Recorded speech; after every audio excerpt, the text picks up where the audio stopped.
వార్త 23వ అధ్యాయము 44వ వచనం. అప్పుడు రామారమి మధ్యాహ్నమాయను, అది మొదలుకొని 3 గంటల వరకు ఆ దేశం అంతటి మీద చీకటి కమ్మెను. సూర్యుడు అదృశ్యుడాయను, గర్భాలయపు తెర నడిమికి చినిగెను.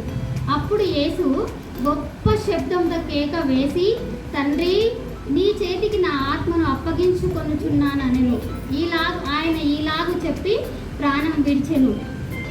అయితే రామారమి మధ్యాహ్నం ఆయను ఇది మొదలుకొని 3 గంటల వరకు ఆ దేశం అంతటి మీద చీకటి కమ్మిందంట. ఎప్పుడు అంటే యేసు ప్రభుల వారిని సిలువ మీద వేస్తున్నప్పుడు టైము 3 గంటలకు, అంటే 9 గంటల నుంచి మధ్యాహ్నం 3 కరెక్టేనా, మధ్యాహ్నం వరకు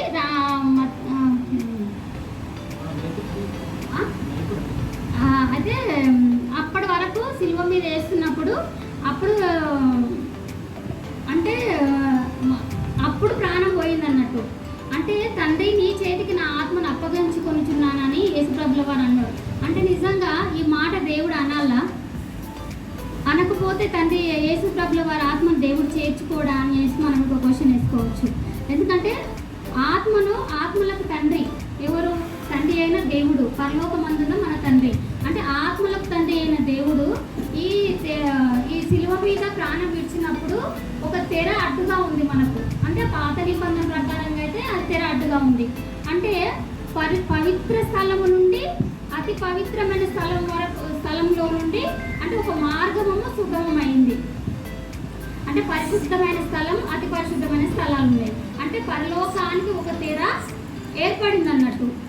ఆ తెరనే అంటే ఆ తెర ఏర్పడడం వలన మనము పాపం విడిచి పరలోకానికి ఒక దారి, అంటే నేనే జీవమును అన్నట్టుగా మనం చూసుకోవచ్చు.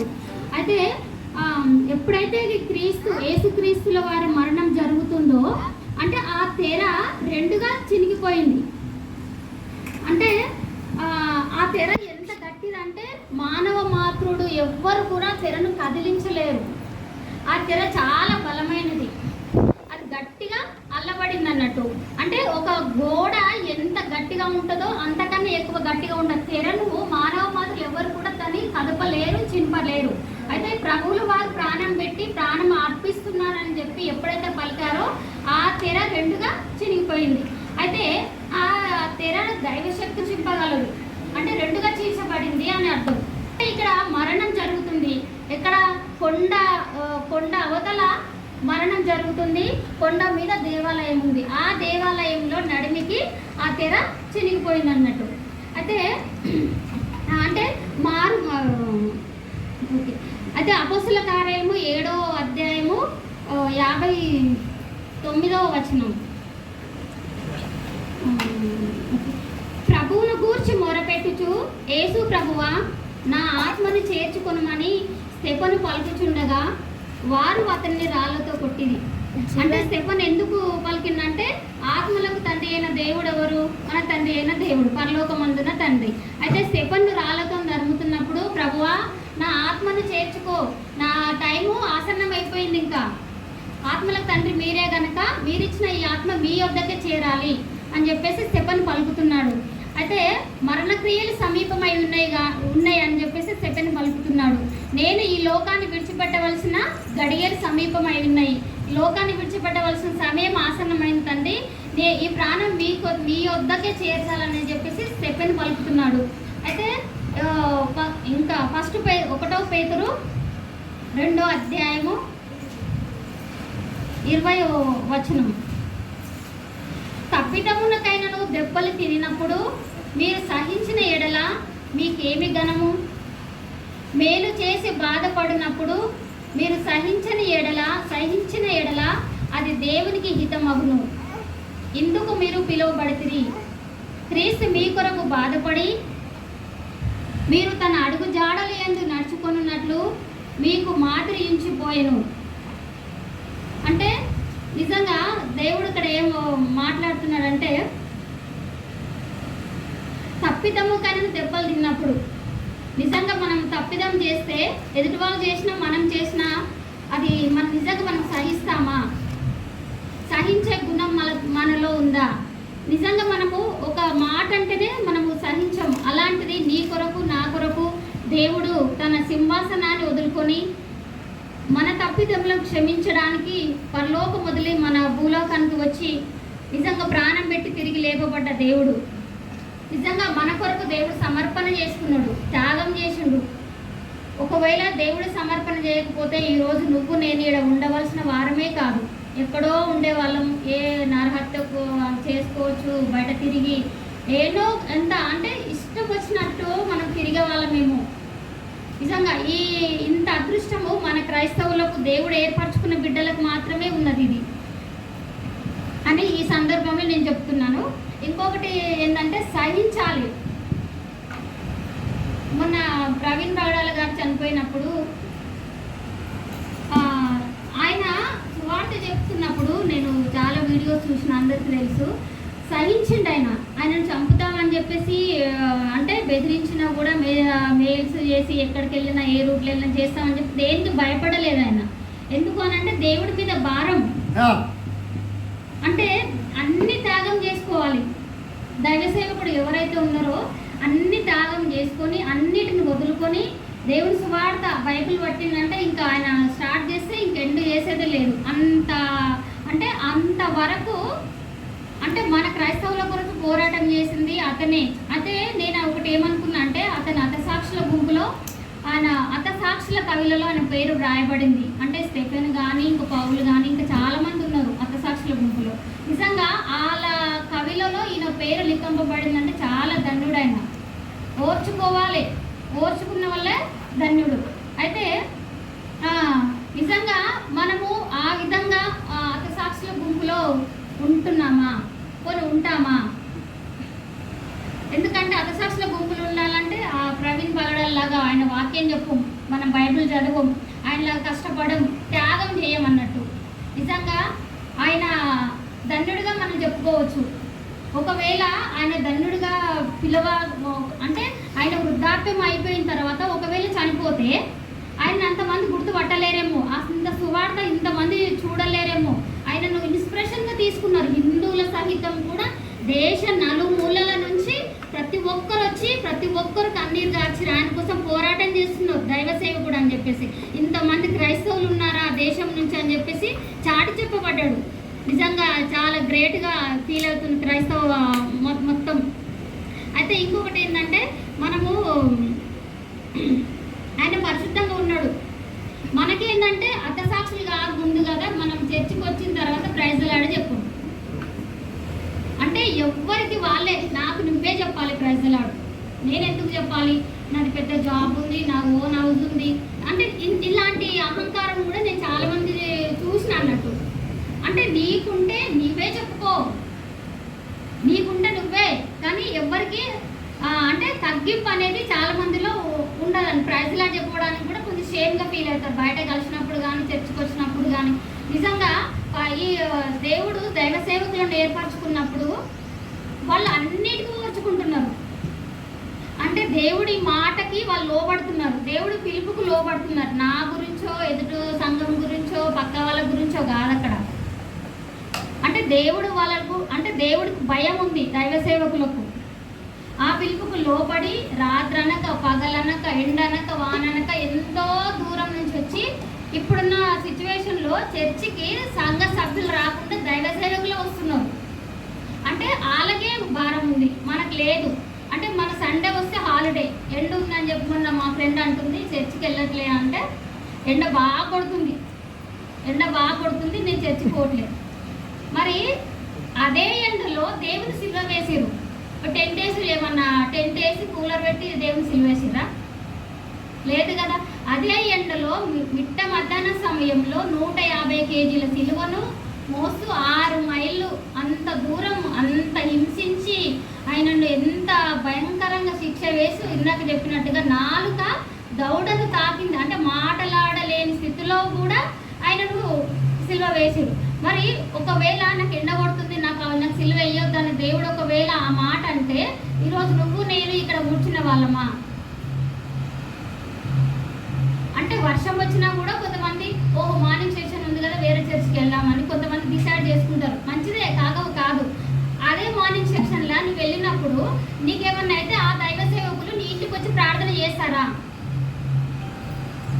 నీకోసం ప్రార్థిస్తారా? నీకు ఎవరో తెలియదు, గుంపు కనబడుతుంది అంతే. అంటే జనాలు కనబడుతున్న చర్చికే వెళ్తున్నారు కానీ మనము మనసులు అంటే 100 మంది నశించే గొర్రెలు, 100 మంది గొర్రెలు ఉంటే ఒక గొర్రె తప్పిపోతేనే మనం ఒక గొర్రె గురించే మనము పాయింట్ అవుట్ చేస్తాం. అట్లనే మన చర్చిలలో కానీ వేరే చర్చిలలో కానీ 100 మంది ఎక్కడైతే ఉంటారో వాళ్ళనే అంటే ఆ చర్చిలో మెసేజ్ బాగుంటుంది అంటారు. స్క్రీన్స్ పెట్టి కూడా వీళ్ళు నిద్రపోతురో తెలియదు, వీళ్ళు ఏం చేస్తున్నారో తెలియదు, వింటున్నారో లేదో తెలియదు.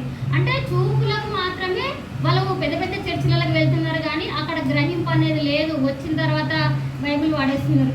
ఇంకొక విషయం ఏంటంటే మనం అంటే నాకు తెలిసిన ఒకటి మాట ఏంటంటే ఈ గుడ్ ఫ్రైడే రోజు అంటే సంఘ సభ్యులు అంటే బైబిల్ బట్టి అంటే ఏ వాక్యం చెప్పాలి అన్ని లోతు తీసి వారం రోజులు ఇట్లా ప్రిపేర్ అయ్యి వాక్యం చదువుతున్నామంట. మళ్ళీ జనవరి 1 నుంచి జనవరి 10 అంటే ఒక ఫస్ట్ వీక్లోనే మనం ఒక వాగ్దానం చేసుకుంటాం కదా, చదవాలి ఇయర్ అంతా బైబిల్ కంప్లీట్ చేయాలని అనుకుంటున్నామంట. కానీ తర్వాత బైబిల్ పక్కన పడేస్తున్నాం. అంటే దేవుడు ప్రాణం పెట్టింది దైవ సేవకుల కోసమేనా లేదా సంఘ సభ్యుల కోసమేనా? అయితే మళ్ళీ నిజంగా దైవ సేవకులు దేవుడు మన కోసం పిలుచుకున్నాడు. మనం పిలిస్తే రాలేరు వాళ్ళు. దేవుడి పిలుపుకి ఎవరైతే లోబడతారో అర్హులు అంటే రైట్స్ ఎవరికైతే ఉన్నాయో వాళ్ళనే దేవుడు పిలుచుకుంటాడు. 100 మందిలు ఉంటారు, ఒక్కరికే ఉంటుంది. క్లాస్లో 40 మంది ఉంటే ఒక్కరే లీడర్స్ ఉంటారు. ఎందుకు? ఆ రైట్స్ ఎవరికైతే ఉన్నాయో వాళ్ళనే అంటే రైట్స్ ఉన్న వాళ్ళనే వాళ్ళు అర్హులు అవుతారు అన్నట్టు. అయితే మనం ఎండలో కూడా మన ఆఫీస్కి వెళ్తున్నాం, వర్షంలో కూడా మన ఆఫీస్కి వెళ్తున్నాం, వర్షంలో కూడా మనం ఫోన్లు చూస్తున్నాం. ఇంకా అంటే అన్ని మన సొంత కార్యాలను మాత్రమే పట్టించుకుంటున్నాం కానీ అంత ఇంట్రెస్ట్ మనకు చర్చిలలో మనం చూపట్లేదు. మనం దైవ సేవకులకు అండగా ఉంటే మన సువార్త, దేవుని సువార్త ఇంకా అది స్ప్రెడ్ అవుతుంది అన్నట్టు. అంటే ఇంకా అది అంటే అనేక ప్రాంతాలకు చేరుతుంది. ఇంకెంతో మంది జనులు ఉన్నారు సువార్త అందని వారు, వాళ్ళందరికీ చేరుతుంది అన్నట్టు. ఇంకా ఫ్యామిలీ అంటే తగ్గింపు అనేది నేను ఇక్కడ చెప్తున్నాను అన్నట్టు. ఇంకా చర్చిలో మా ఫ్యామిలీలో 4-5 మెంబర్స్ వర్క్ చేస్తుంటున్నారు కానీ కానుకలు మాత్రం ఒక్కరివే వస్తాయి. నిజంగా ఇది దేవునికి ఇష్టమైనదేనా? దేవునికి ఇష్టమైతే మరి కానుకలు ఎవరైతే ఇస్తున్నారో ఇంకా దేవునికి ఎవరు హృదయం అయితే సమర్పించుకున్నారో దేవుడు వాళ్ళనే ఆశీర్వదిస్తాడు కదా, పరలోకానికి వాళ్ళే వెళ్తాడు కదా. మరి మిగతా వారి సంగతి ఏంటంటే నిజంగా మనము ఎట్లుండాలంటే నేను చేసిన పని దేవుడు నన్ను ఆశీర్వదించాలని మనస్ఫూర్తిగా నువ్వు కోరుకుంటే నిజంగా దేవుడు ఆశీర్వదిస్తాడు. దేవుడు ఫస్ట్ ఇచ్చి చూడమన్నాడు. అంటే ఆస్తిలో సగభాగం ఇచ్చి రాబడి అంతటిలో ప్రథమ ఫలముని ఇస్తే దేవుడు 2 అంతలు కాదు 10 అంతలుగా 100 అంతలుగా కూడా మనల్ని దీవిస్తా అని చెప్తున్నాడు. కానీ మనము వెనుకంజ వేస్తున్నాం. సువార్త విషయంలో కానీ ప్రార్థన విషయంలో కానీ మన సొంత విషయంలో కూడా అంతే. అంటే మనం ఓన్గా మనం ఏదైతే డెసిషన్ తీసుకుంటున్నామో అది మన సొంత తెలివితేటల పైన ఆధారపడుతుంటున్నాం. దేవుడి జ్ఞానాన్ని పొందలేకపోతున్నాం. మా సుల్తానాబాద్ చర్చిలో మా పాస్టరు ఒక మాట చెప్తున్నారు, ఇప్పటికైనా అది ఫాలో అవుతున్నారు. ఏంటంటే ఈ ఆదివారం రోజు ప్రారంభ ప్రార్థనలో ఎవరైతే ఉండరో అంటే చాలా పెద్ద చర్చి 500-600 మెంబర్స్ ఉంటారు. ఆ ప్రారంభ ప్రార్థనలకు అన్ని కాలాలు, ఎండాకాలం, వానకాలం, వర్షాకాలం, సండే రోజు ఎవరైతే ప్రారంభ ప్రార్థనలో ఉండరో వాళ్ళు ఫస్ట్ పాటలు పాడొద్దు. అది రూల్ అంతే. ఇక పాటిస్తేనే రా, లేకపోతే రావద్దని ఖచ్చితంగా చెప్పేస్తాడు. నువ్వు ఆఫీస్కి వెళ్ళట్లే, నీ సొంత పనులకు వెళ్ళట్లే, నువ్వు ఫంక్షన్లకు వెళ్ళట్లే, నా దేవుడు అంటే నీకు భయం లేదు, భయం లేనోళ్ళు నాకు అవసరం లేదని చెప్పేస్తాడు. అంటే ఫస్ట్ పాటలు పాడొద్దు, వాక్యం చదవద్దు, కానుకలు కూడా వేయొద్దు, వల్లలో కూడా చేయవేయొద్దు. అంటే పక్కలు తీసుకున్నప్పుడు వీళ్ళు తీసుకోకపోతే అది ఎంత నరకం. ఇంకా అట్లాంటి రూల్స్ ఉన్నాయి అన్నట్టు. ఒకవేళ మనం మారడానికి మన ప్రవర్తన ఒకవేళ ఎప్పుడన్నా మిస్బిహేవ్ అయితే, మన టాకింగ్ పవర్ ఏదైనా అయితే, మన దేవుడు దైవ సేవకుల ద్వారా మాట్లాడితే మనం ఫీల్ అవుతాం, ఆహా నేను ఈ మాట ఈ రోజు వీళ్ళు చెప్పారు, నేను వెళ్ళాను ఇంకా చర్చికి. అక్కడ పోతే దేవుడు అదే మాట్లాడతాడు. ఎక్కడ వెళ్ళినా దేశం నలుమూలలో నీ మనసులోని బాధ దేవుడికి తెలిస్తే దేవుడు నువ్వు బాగుపడాలని మాట్లాడితే నువ్వు ఎందుకు నచ్చుకుంటావు? అన్ని దిక్కుల పోయి మాట్లాడతారు, అన్ని దిక్కుల పోయి దేవుడు అదే మాట్లాడితే నువ్వు ఎక్కడికి వెళ్తావు? నిజంగా మనకు దైవ సేవకులు దొరికిరు అంటే చాలా చాలా మనల్ని అర్థం చేసుకున్న దైవ సేవకులు దొరికిరు కాబట్టి మనం చాలా ధన్యులమని నేను ఈ మాట చెప్తున్నాను. మేము హైదరాబాద్ షిఫ్ట్ అయినప్పుడు ఏ చర్చుకో వెళ్ళేవాళ్ళం, మమ్మల్ని చాలామంది రమ్మని అది చేసారు. కానీ మేము ఎందుకు అంటే మా గురించి కూడా కేరింగ్ ఉన్నది వాళ్ళకు. మేము ఎట్లున్నారు అని చెప్పి అంత మా క్షేమక్షారం గురించి తెలుసుకొని మేము ప్రార్థనలో మళ్ళొస్తారు అని చెప్పేసి మేము వాళ్ళ పట్ల ఎట్లుంటామో వారు కూడా మా పట్లనే అట్లనే ఉంటున్నారనమాట. అయితే నిజంగా మనము మెసేజ్ చెప్పినప్పుడు నొచ్చుకున్న వాళ్ళు అయితే నిజంగా మనము ఎవరి కోసం చర్చికి వస్తున్నాం అంటే మనల్ని హెచ్చించుకోవడానికా తగ్గింపుకోవడానికా అని నేను ఈరోజు అడుగుతుంటున్నాను అన్నట్టు.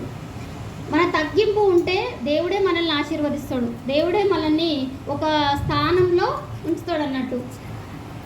అంటే దేవుడు మన పట్ల ఏం వాగ్దానం చేసిండు, దేవుడు మనకు ఏదో మాట ఇస్తాడు కదా, నువ్వు నా పట్ల నా మనసును నువ్వు అర్థం చేసుకో అని చెప్పి దేవుడు మనం మొరపెట్టుకున్నప్పుడు దేవుడే మనకు సహాయం చేసి ముందు నడుస్తాడు.